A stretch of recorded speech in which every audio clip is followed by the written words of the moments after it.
आओ पुनः एक बेर हम मंच पर आमंत्रण के लिए श्रीमती नीलू मिश्रा जी के। और जना कि ब्याह प्रसंग चल रहा है तो हम चाहब नीलू मिश्रा जी एक लगन के गीत सुनाबे। लगन के गीत हमरा सबके बीच परोसे।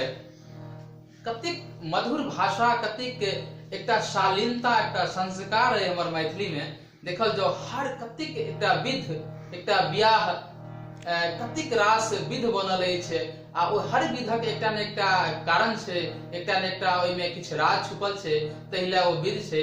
तो नीलू मिश्रा जी हम चाहब एक बार हमर समस्त मिथिला वासी के अहाँ एकटा ई जे छे ब्याहक लगना गीत से सुनाबी।